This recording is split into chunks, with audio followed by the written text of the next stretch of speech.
Good evening, everyone. Welcome to the Indiana Department of Transportation's Town Hall meeting for the fiscal year 2022 to 2026 Transportation Improvement Program, commonly known as the STIP, and we'll refer to it as the STIP throughout the presentation.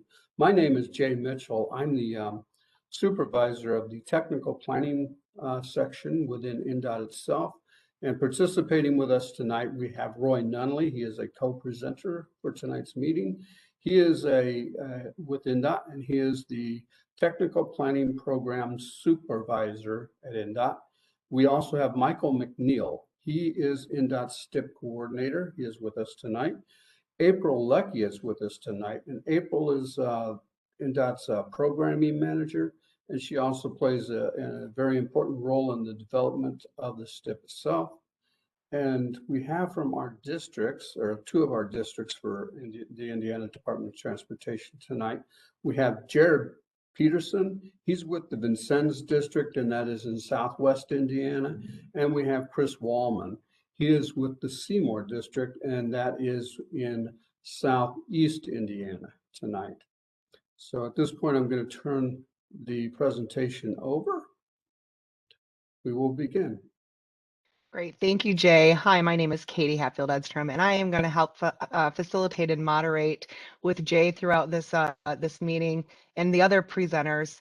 But we wanted to walk through and kind of talk to you a little bit about the platform that we're using, WebEx Events, and some of the expectations that we have for how we'll engage as a community within this forum. So just kind of some basic general rules of decorum and engagement. I want to encourage everyone to remember to be kind and courteous and respectful of everyone who is attending, and understand that everyone comes with varying perspectives. Questions of clarification are encouraged. So if you have a question, please do use the Q&A in your meeting program here, or you can raise your hand to let us know that you have a question if you want to verbally ask it. And remember that disparaging or off-topic comments, any profanity and questions are not going to be shared publicly, and participants will be removed from the meeting if they do break that rule. We want to keep things as tight and nice as possible.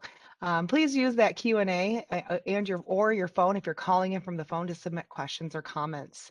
If you're online joining us today, you will see that down in the right-hand corner, there is an option where it says Q&A, and you can literally click on that and it will select, you'll see a box that says select a question and then type your answer here. You do have a character limit of 512 characters, so think about how you want to frame that question. I'm going to, during our Q&A, we're going to have several sessions throughout the entire presentation, and I'll take moments to read through and ask those questions on your behalf if you put them in the Q&A. And then so you can just be listening for those responses. If you would rather ask your question, then you can go ahead and there's a raise your hand option. If you're calling in from the phone, all you need to do is press *3 to raise or lower your hand, and my colleague Maggie is going to help let me know that there are people who want to be unmuted. She will unmute you when it's your time, and I'll give you that verbal cue that we're ready for you to ask your questions. So we'll have these rules of engagement up at every point where we do an open Q&A session throughout the entire meeting.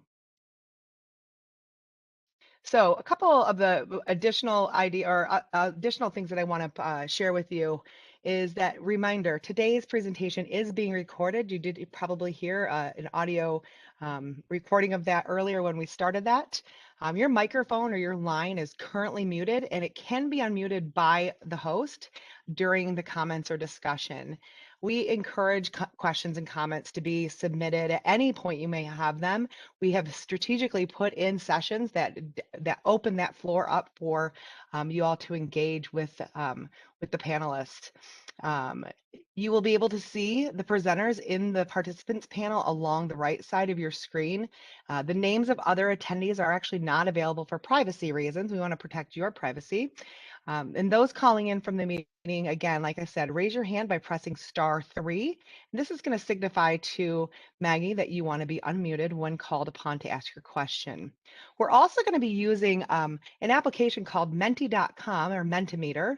If you are on your computer or on a mobile device, we're going to encourage you to also have a browser available so that you can access Mentee.com and be able to help us with some really quick and easy polls or questions that we're going to have to be able to start and prompt the beginning of each of our Q&A sessions. It's easy. It's going to be a great way for us to get some information from you all who are participating today.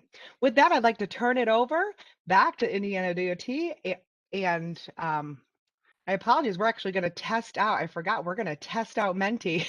My apologies.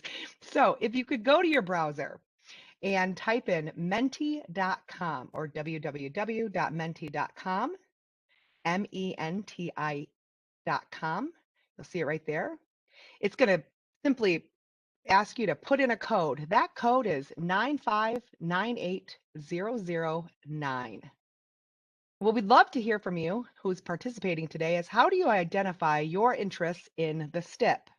And there will be a list of options for you. All we need you to do is identify what your affiliation is or what your interest is. I'm going to give you a minute or so to do that.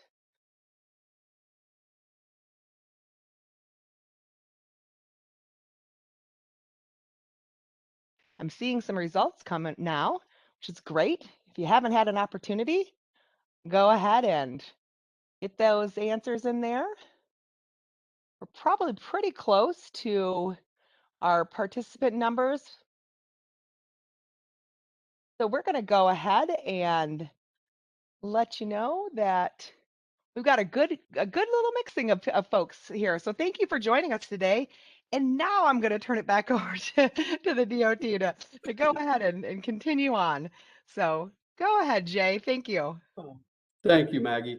To let everybody know, tonight we're going to start out with a presentation. We will be breaking from time to time and having some Mentee questions.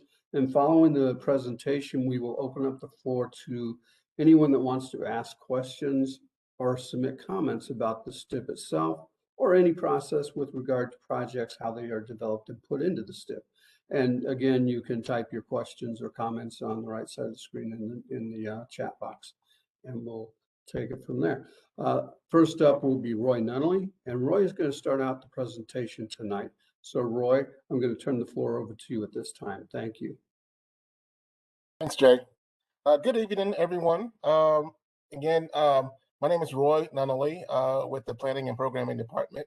And we got a quick presentation on the STIP, but want to make you aware that we did do these series of meetings back in April of this year.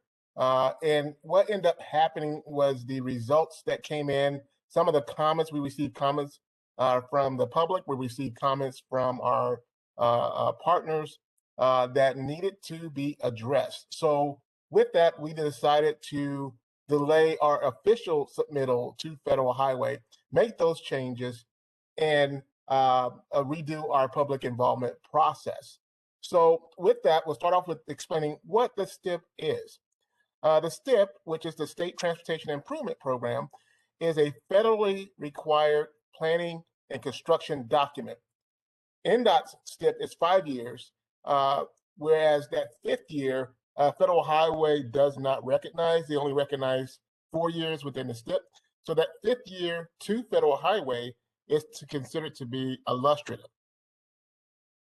The STIP lists all projects and project phases expected to be funded within the next 5 years with federal funds or with state funds that are deemed regionally significant. And when we're saying regionally significant, we're talking about projects that may link to airport or may have a larger impact to a region that's going to draw a lot of traffic in.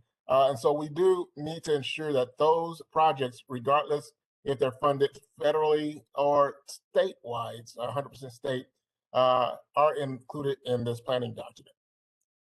The STIP is a programming document that identifies the funding and the schedule of transportation projects and program by fiscal year. So our fiscal year is usually between July the 1st, starting off, and June 30th of each year. Again, our STIP includes all state and local transportation funded projects through federal highway or federal transit funding. And those projects may include highway, passenger, freight, public transit, bike, and pedestrian, and also projects that are located in our national parks. So why is the STIP important? One, it is federally required. The next is that the STIP is a staged multi-year program of transportation projects that is closely coordinated with our MPO partners with their planning documents. From their transportation improvement program is similar to our STIP, but more regional, and their metropolitan plans as well. So we do coordinate that with many of our partners, from our planning organizations to our transit providers. And we also have regional planning agencies as well in some of the more rural areas that are, throughout the state, that we also coordinate with this document. But it's very important that this document is compatible with the MPOs, or the Metropolitan Planning Organization's Transportation Improvement Program, known as the TIP. And so, again, whether it's federally funded or regionally significant, those have to be compatible. In the STIP, there are a variety of projects, being from transit that we talked about earlier, to operations, from operations and vehicle purchases using federal funds. So operations, paying for salaries, the drivers and what have you, those that are doing some of the maintenance and repairs, and then often purchasing, train carts or buses or other vehicles. Those are usually eligible with using federal funds with the Federal Transit Authority, FTA. It also includes new bridges, bridge rehab, reconstructions and replacements, and various maintenance of activities such as bridge inspections, painting, and debris removal within the channels underneath a, kind of a water or river or what have you, to prevent a lot of flooding. It also includes small structure and culverts, which are basically, fairly large size pipes, pipe and pipe linings as well. The STIP also includes some of the major projects as well, from added travel lanes project, road reconstructions and resurfacing, bike and pedestrian facilities. That is part of our safety improvement, which includes bicycle amenities, from crosswalks to bike lanes, guardrails, operational improvements such as intersection improvement, interchange modifications, modernized traffic signals, and intelligent transportation system. So also included may be some projects directly related to complete streets that we talk about, from crosswalks to, all types of things, guardrails, railroad crossings, and slide corrections.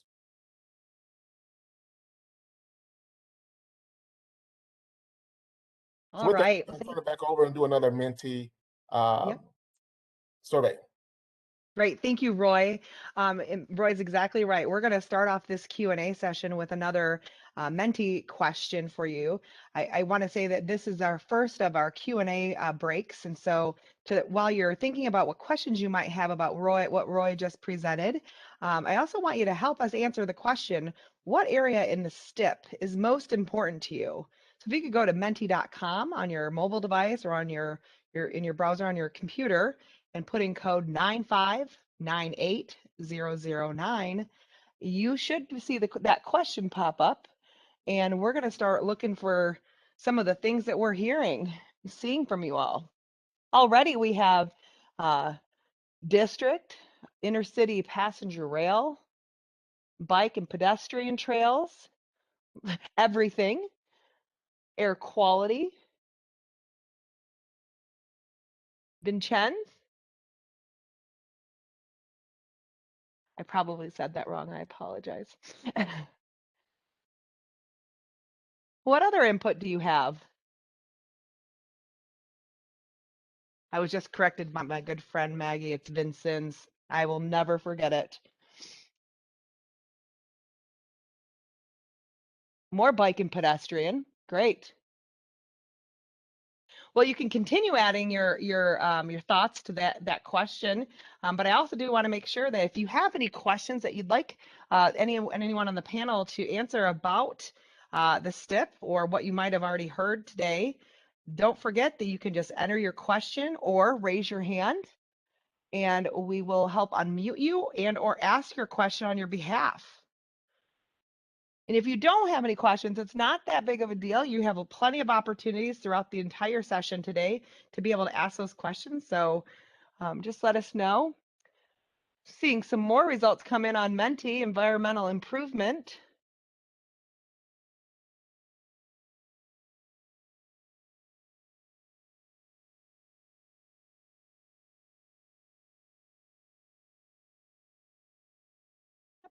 I'm going to have Maggie go ahead and remind us if you want to participate by asking questions.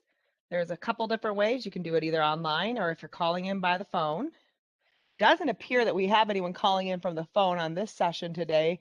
If we do, and I apologize if I'm wrong there, but most of you will be or are participating via a mobile device and or your computer.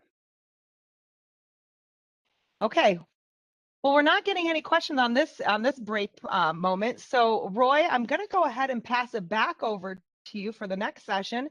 I do want to encourage everyone to, again, as questions come up, you don't have to wait to the Q&A sessions. You can enter your questions at any point or raise your hand at any point, and we'll just call on you in the order that we receive them. All right, Roy, you're on. Thanks, Katie. Next, we're going to talk about how the STIP is developed. Our STIP is developed on a 2-year cycle and amended monthly. Now, we're about to change that where we may amend it less frequently so that we can spend more time ensuring the accuracy of these documents and also comparing them to our MPO tips. But Indiana has both a decentralized and centralized approach to programming projects. Projects are submitted by our 6 district offices through an agency-wide, statewide asset management process that is coordinated with our MPO, local public agencies, and transit coordinating. If you look on the right side of the slide, is an example of the agency-wide asset management process. So we have 4 asset teams, one being the bridge management asset team, the roadway asset management team, mobility asset team, which may include everything from intelligent transportation systems to geotech to road resurfacing, road reconstruction, those types of activities. Well, I'm sorry, that's roadway asset management. And then we have the mobility that does a lot of the added travel lanes, operational improvements, ITS, which is Intelligent Transportation System, and then safety analysis asset team. And safety can come in many flavors from what we consider to be complete streets, where we're adding bike and pedestrian amenities to the system, as well as intelligent activities such as, again, there might be some opportunities for signals and tying in signals and those kind of things. But anything that can deal with safety, from friction to reducing incident, construction, lightning, all types of things.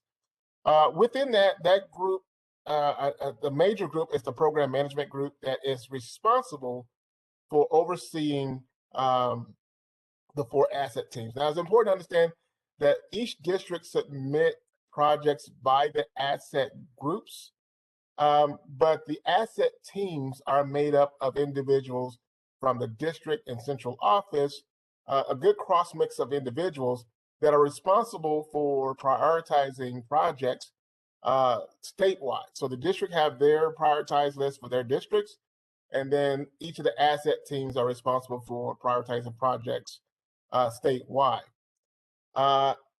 That group is overseen by a larger group of directors called the Program Management Group, known as the PMG. And those are made up of high-level individuals. And the PMG is responsible for determining kind of the breakdown of funding between the asset teams, ensuring that some of the actions that are being decided statewide feed into some of the goals and performance that the agency has. So they play a critical role. Stakeholders are also and the public are also involved in this process and can provide input into the STIP. Typically, that's through their respected metropolitan planning organizations or their district representatives. But the STIP is approved. Again, it's a critical document. It is a federally required document. It is approved by the Federal Highway Authority and the Federal Transit Authority. As far as STIP development activities, so this is an illustration on how this is developed. So pardon the dates on here, because typically we do the STIP every 2 years, and we typically start in November and March. And we'll be having some of the early coordination meetings in December.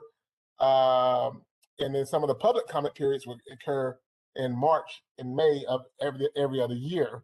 But because we have redoing this process this year, this is going to be in the fall. But typically, how that works is that a draft list of projects, proposed projects, are developed, and then that is coordinated with our NPO partners through the STIP and TIP coordination.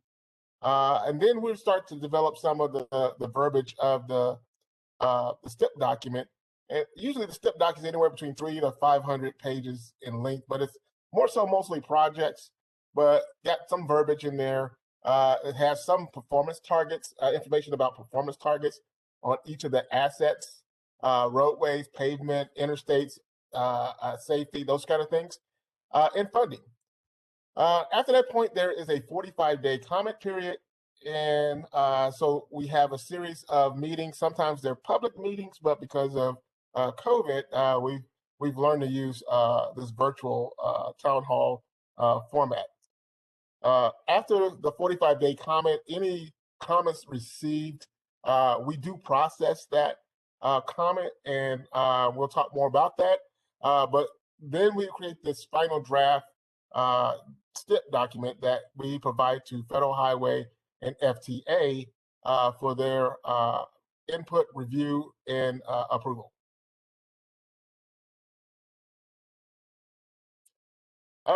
This one is kind of talk about some of the STIP and INDOT plans. So there's a lot of different plans within INDOT that we do coordinate with. And so we have more of the longer range plans and visions, where we have the multimodal freight plan that looks at everything from freight and demand needs for different freight modes, whether that's truck, train, or marine with some of our ports across the state.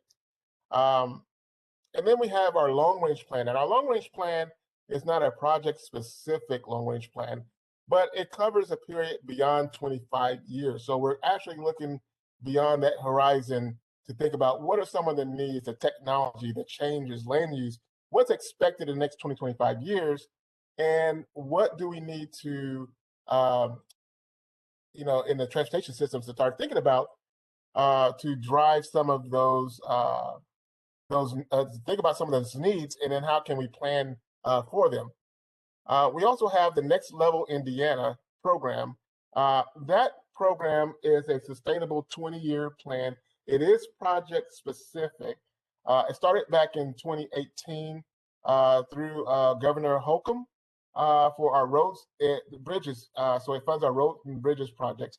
And the plan outlines about $60 billion in total investments in Indiana highways over that 20-year period.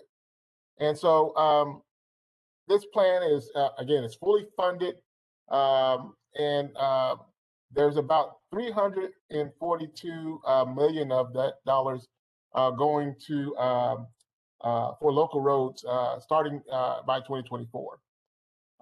So we have those long-range plans, then we get into kind of the more mid-range short-term plans, where we have our asset management plan, which is a 10-year document, and our strategic asset plan that includes some assets, but also our human assets as well as to what the needs are going to be. From that kind of all dives down into our 5-year construction plan, which is our STIP. So that's kind of how everything fits together. With our Next Level Roads program, please be advised that our STIP does not include all projects that is being constructed. It only includes projects that are federally funded or regionally significant state funded projects. But if you want a listing of all the projects that we have the interactive map on the Next Level Roads that you saw on the other slide. And that one you can click on the little nodes or dots and drill down and find more information as to projects, when they're going to be constructed, what type of projects is broken down by different groups, from bridge projects and safety, mobility. And you can look at active projects, you can look at future projects, or you can look at projects by district and some also programs. So it's a pretty nifty tool. You just type in Next Level Roads at INDOT, and you'll be able to find that in the Google search engine.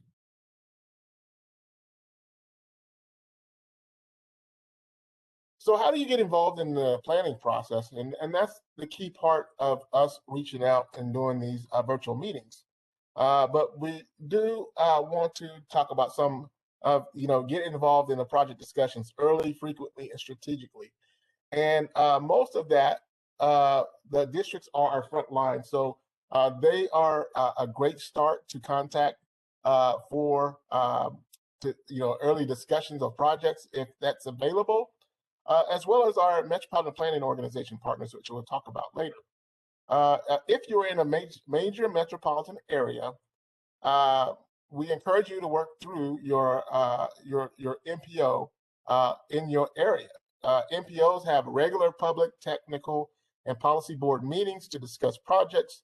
They have discussions on, just even before a project becomes a project, some of the needs. And they participate in early coordination meetings with INDOT, and they can translate that information and that input back to INDOT, which those meetings also include not only the MPOs, not only RPOs, which are the rural planning organization or regional planning organizations, but also our district partners and our central office planning team. So we're always taking that input, and typically that occurs in May and July. MPOs also relay a lot of feedback to the district. So they are very close to their districts and have good relationships with them. So they are able to forward information to the districts as well. If you're in a non-metropolitan area or a rural area, you can work through your rural planning organization, RPO to be short, or again, your district office. The public is typically notified of the STIP review and comment in multiple ways through media releases, legal notices, listservs, and sometimes social media as well. To get on the distribution list or listserv for INDOT, for the STIP or for a long-range plan, there are multiple ways to do that. You can also review many of our documents from our draft STIP, which is where we are now, the 2022 to 2026 draft STIP, which we do have a 45-day comment period. That STIP is amended pretty much every month, and when it is amended, there is a 7-day comment period. So that's one way to get involved. The other one is, if you can just go to a website, you can download the draft document, and also the comment forms can be found, and that is at https colon backslash, I should just say www.in.gov backslash INDOT backslash 3132 .htm. And I apologize for those that are maybe on the phone. That's a little bit of a mouthful, but if you just wanted to say INDOT STIP or INDOT long range plan, that also takes you to some of our comment periods, our comment forms.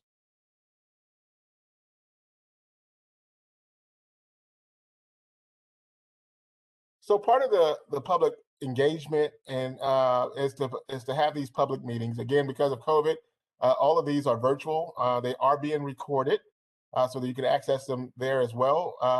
But today's our first meeting of these series with the Southern District representatives available. And those Southern District representative is Jared Peterson from Vincennes. He's their Capital Program Management Director. He may be well equipped to answer questions that you may have for that particular district area. Then we also have Chris Wallman from Seymour District. He's the Capital Program Management Director, also too able and well equipped to answer any questions. But if we have questions outside of those regions, we may not have the persons online to answer those questions directly, but we can take that information down and ensure that that a response get back to you and is recorded and placed into our STIP documentation in our appendices. But we have 4 virtual meetings. We have one tomorrow, same time. That one will have the Central District representatives available. And then 2 meetings on Thursday, 1:00 p.m., which will be statewide, and then Thursday at 6:00 p.m. For some of our northern districts, and the representatives will be there to answer questions.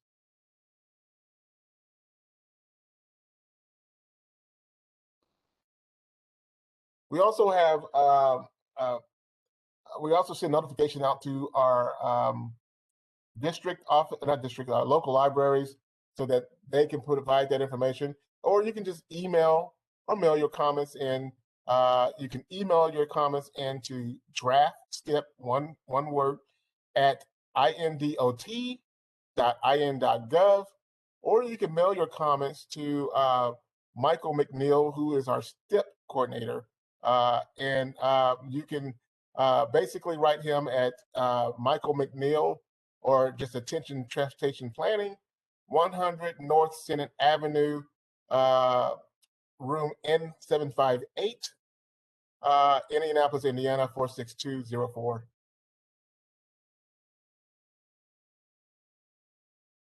So again, your voice matters. And again, we received a lot of comments the first go round of these, and we were able to make a lot of changes to the document based on those comments from you, the public, our partners, our stakeholders.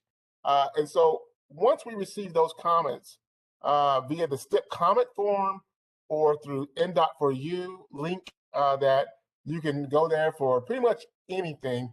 If you have a STIP comment, they will route that to the right area. All of these are processed by INDOT STIP coordinator and the planning staff. Once we receive all those comments and they're processed, comments and responses are documented and coordinated throughout our agency through our communications divisions. Comments received even for our 45-day comment period, that will be included in the appendices of the final STIP document. So you can see the responses that we received and the responses that we made.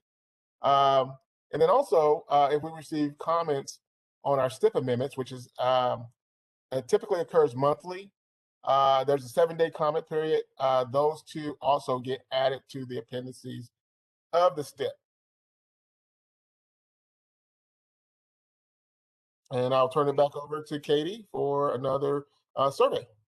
Yeah, I actually, before we do that next survey poll question, that last point that you were making, Roy, I wanted to ask the question that we do have in the Q&A right now, because I think it works hand in hand.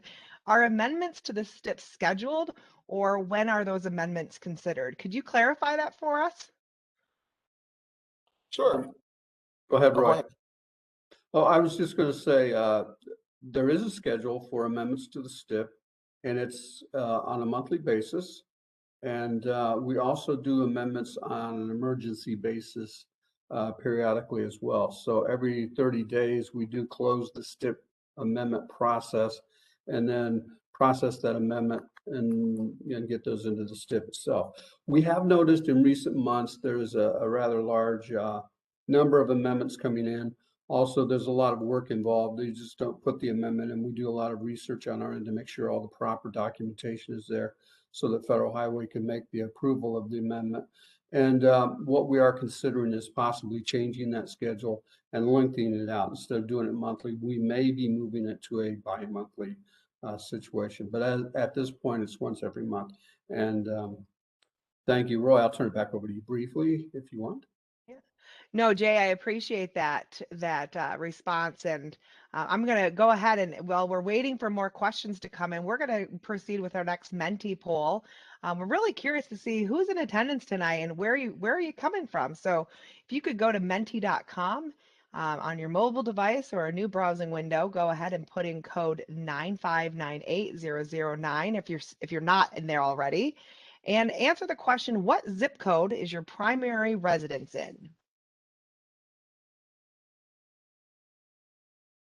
All right.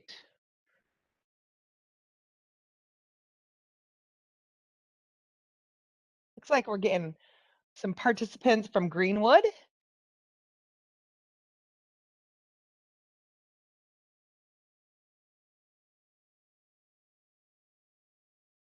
And we've got Kokomo on board tonight.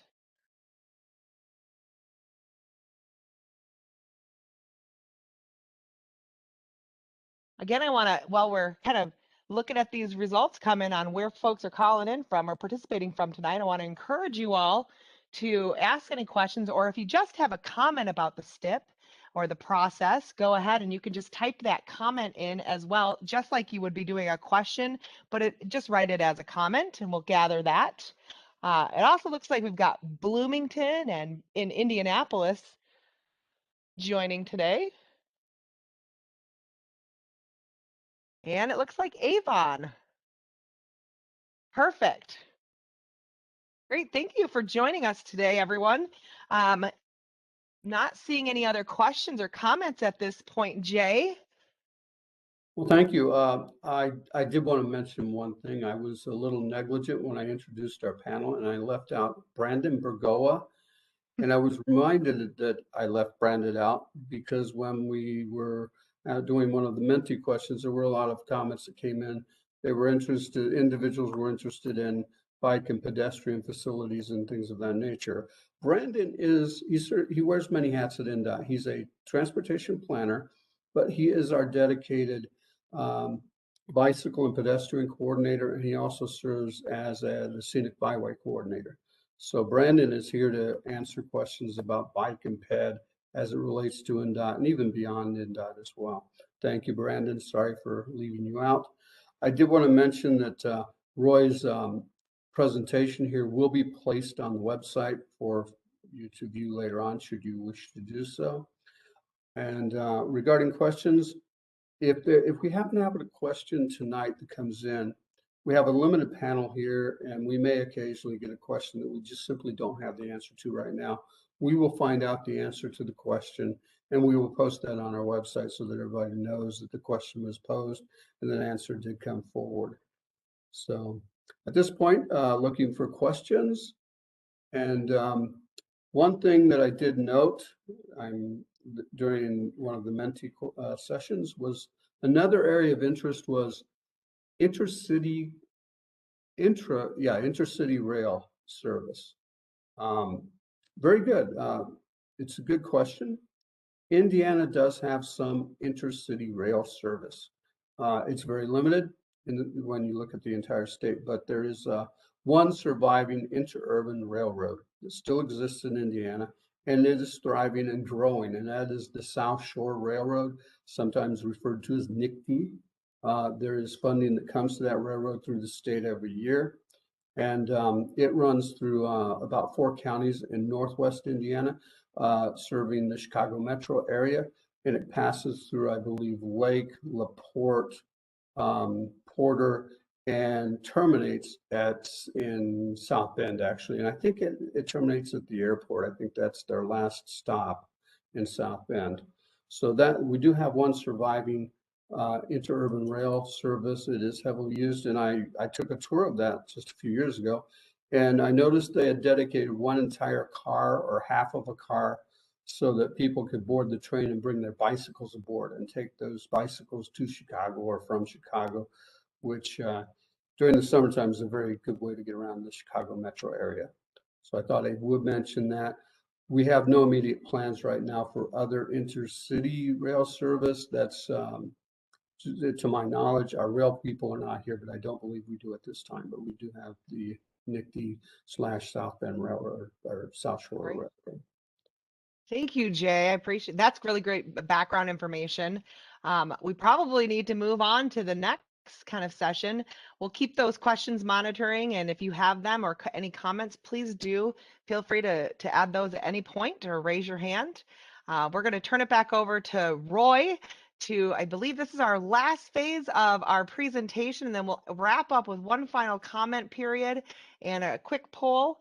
And then we'll let y'all on your way for the rest of the evening. All right, Roy. Thanks, Katie. Thanks, Jay. So quickly, we're going to talk about the role of our district offices. Again, the districts play a really critical role in our planning process. There are a total of 6 districts across the state. LaPorte District of the northwest corner, Fort Wayne, northeast. Then we have the central districts, which are Crawfordsville, Greenfield, Vincennes, and Seymour, which are kind of our focus, this group with our representatives from those 2 districts. But the district serves as the front line in terms of coordinating with our stakeholders and local officials. They are responsible for some of the short-term planning, asset planning, local coordination, project management, construction activities, you name it. They do it all. The districts are responsible for submitting project needs for the annual call process, and also for their respective districts. But they are also, responsible for managing all the projects in their district area. So, we work closely with our district partners and our MPOs for TIP amendment activities. Districts also participate in some of the MPO's technical advisory committee and board meetings. They are kind of engrafted into those meetings as well as they participate in some of the select hearings. So if you have needs, the district is always a good source to start with. And then here's some of the contact information for the district offices. So if you, right now, we have a kind of a representative of various districts. At this stage, we have the Seymour and Vincennes district. And this is a good way to communicate with the district, or this is an easy one to remember, INDOT for you. If you type that in, in a Google search, it'll take you to our communications department, and they are centralized, but also work with our district partners as well, making sure that everyone's engaged in the process and any questions get to the right people. So INDOT for you, or you can contact the districts directly through these sites.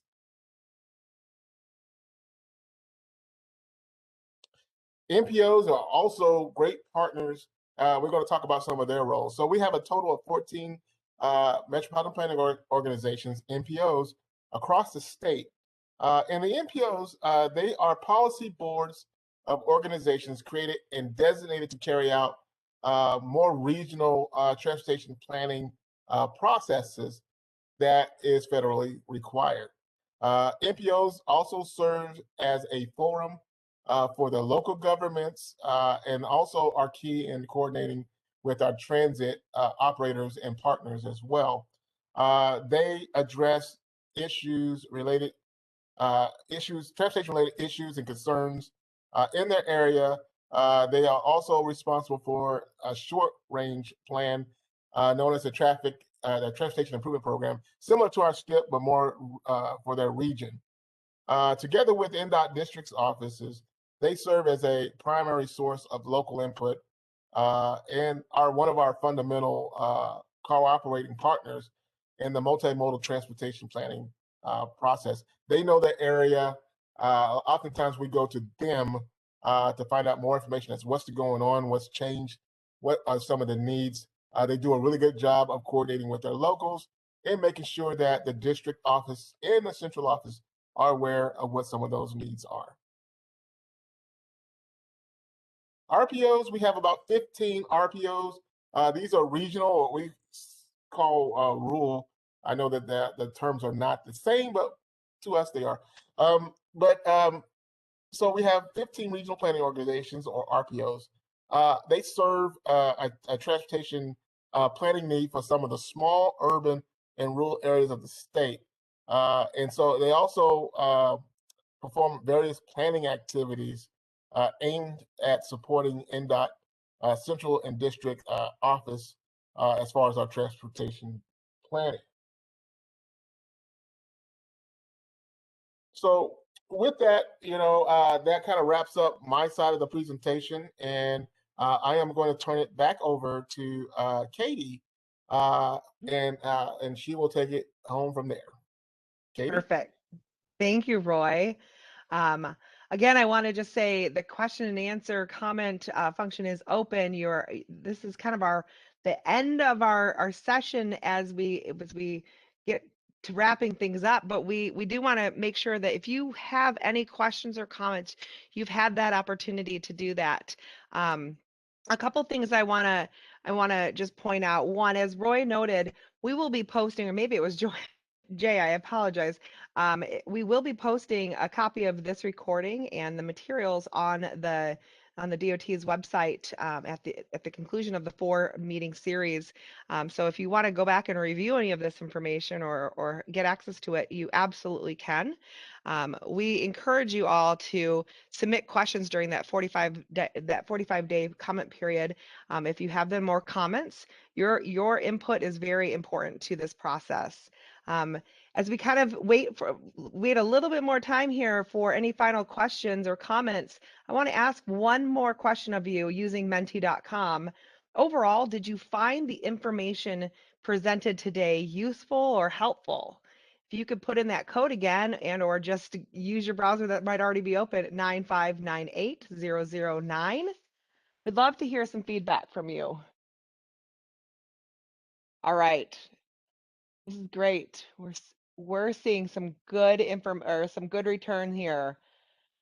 Generally speaking, it looks like the information was helpful, very helpful, somewhat helpful. If it was just somewhat helpful for you, I would encourage you to let us know in the Q&A what more information would be important, or do you want more information about? And we can try to address that in our comment responses and make that more available to you.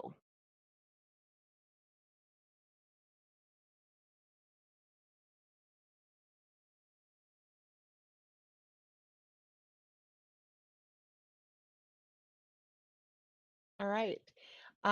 We have a participant, Ralph Terry, who might have some input. I was asked by one of the panelists to go ahead and ask Ralph Terry to go ahead and provide some insights.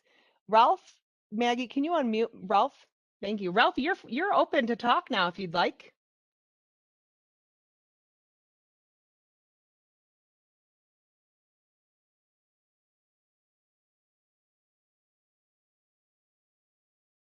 Ralph, are you there still?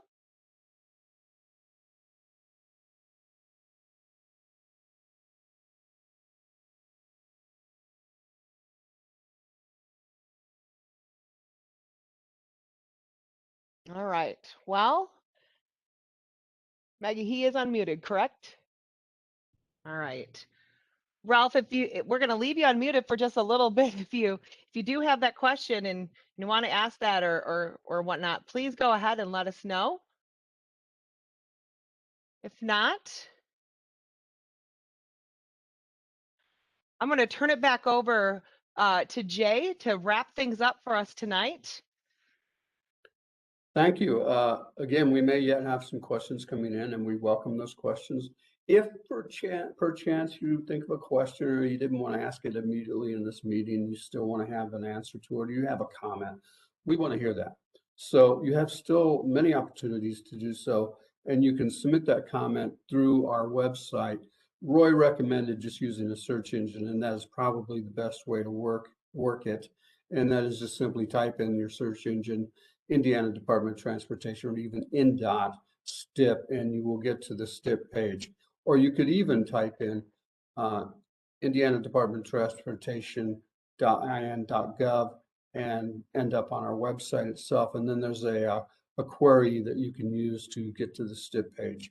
At the STIP page, there is a location where you can enter your comment, and that will be recorded permanently for us. We will get an answer to your comment or question and go from there. And if it's a comment that or a question that involves more than what we have in the STIP today, we'll also address that as well for you. So again, if you have those questions or comments, we certainly want to hear from you. We don't want to leave anyone out if you have questions.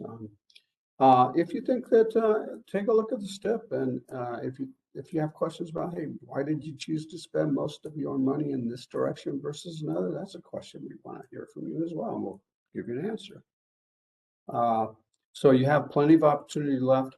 If you have questions or comments about general INDOT issues, if you're driving down the road and you see a pothole on a state highway, a dead animal, any of these sort of things, or what I often see is some recent damage from a crash, and when are they going to fix that? Are they aware of it?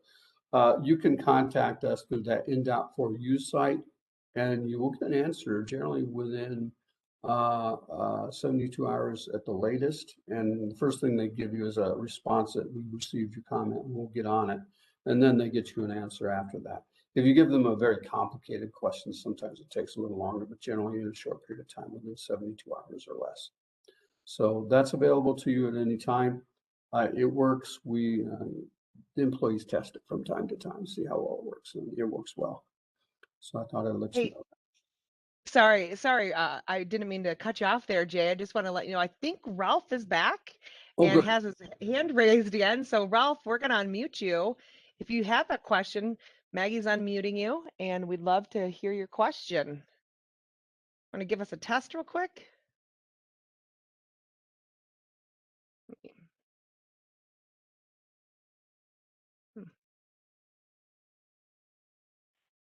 Strange.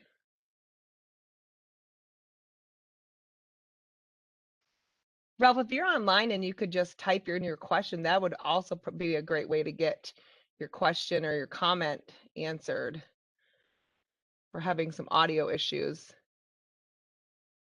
How about now? Can you hear me? Oh, perfect. Yay. Welcome to the meeting. Okay. Yeah, thank you. I just wasn't hitting the right button. So the question I might have is for possibly, let's see, Brandon. It's got to do with scenic byways and infrastructure here in southern Indiana. By the way, I'm the mayor of Cannleton, which is right on the Ohio River in Perry County, which is in Vincennes district.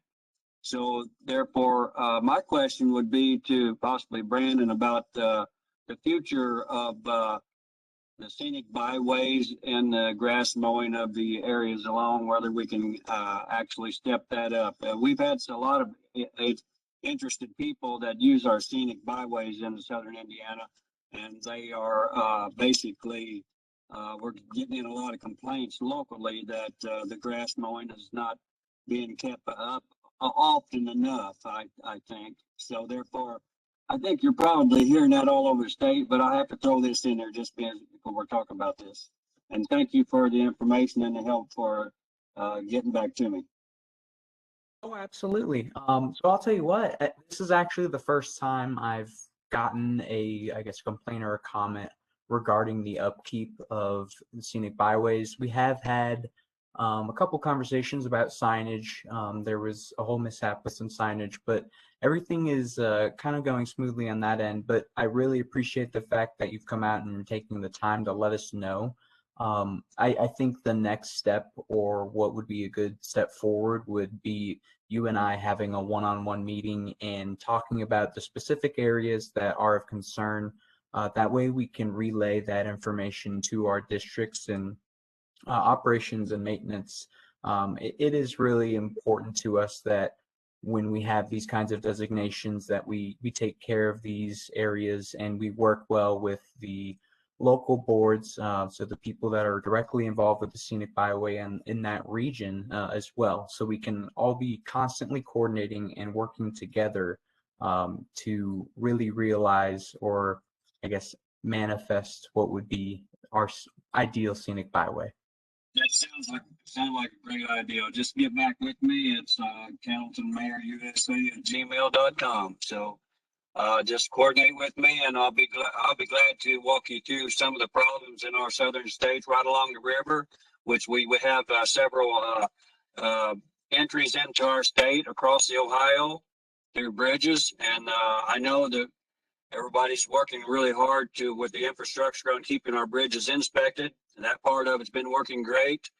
We would like to see a little bit more in the future of some kind of a high lighting on our bridges, so that and maybe would attract people from Kentucky to enter into our state. So that's one of the other things I have for an idea. So this is great that you are doing this, and thank you, Brandon, for your comments. And I'm looking forward to getting back with you on this Scenic Byway situation. Absolutely. No, again, I think I can speak for the whole of INDOT. We really do appreciate when we can get some honest feedback about what's going on in your area. I think it's immensely important that not only you take opportunities that we present, but whenever there is an issue that you're faced with on our state facilities, that you're able to voice your opinion and let us know so we can work with you and understand, the root of an issue. Actually, when traveling through to across the state, up 64 and 65 to Indianapolis, a lot. The roads look really nice as far as the mowing, but where we're lacking this situation is in the Scenic Byway area. And I think that's been on the top since we went to the farming out the grass mowing to individuals instead of our state doing it. So that's been going on that long. So maybe you just may have to take a look at looking into maybe more often than what we have contracted for. But that's a possibility. And I have some other ideas, so I'll share them with you, Brandon. That's great. I'm really looking forward to that. Thank you so much, Ralph. Thank you. Thank you for the input. I'm glad Thank we were you, Brandon, and thank you, Ralph. And I might note our districts are here tonight in southern Indiana. And I'm sure they're taking notes as well, and they may get back to you sooner, Ralph, than Brandon gets an answer. We have a contest going, Brandon, who gets back first with right answers. How's that? Well, I just So, want to say, Jay, ahead. before you wrap it all up, I want to say from a technical side of things, this was our first time that INDOT has used WebEx events for their technology virtual meeting, their town halls. And I want to say thank you to everyone who participated for working to help us work out any of the initial kinks. You were our maybe not willing, but you were our guinea pigs this first go through. So thank you. We appreciate your patience as we navigated today, and we look forward to continuing to work with you moving forward. Jay, go ahead and wrap it up for the evening if you'd like. I will echo what Katie just said. If you did experience some problems, if the audio was breaking up or anything like that, please let us know, or the video as well. We'll do our best to correct that in the future. Again, a new platform for us at this level anyway. Again, I want to point out that we still have plenty of opportunities for public involvement at this time for input, another 44 days or so. And to be honest, we'll even take comments slightly after that period. So if you know anyone else, you run into someone else and they talk to you about some highway issue, let us know. Direct them to our website as well and let us know. We will continue to take comments. We encourage comments and questions coming in, particularly about projects themselves that are listed in the STIP. Why is it here? Why isn't it sooner? That comes up quite a bit. Or why are you moving something out of the STIP from, say, 2022 to 2023? We often don't tell people why that might happen. Frequently, that might be an issue during design or during, more than likely, the environmental stage where something is found. But sometimes those questions do come up. Please do give us a call or contact us through our website, and we will get those answers to you. Thank you, everyone, once again, for attending the INDOT virtual town hall meeting for the 2022 to 2026 Transportation Improvement Program, commonly known as the STIP. Thank you very much. Good night.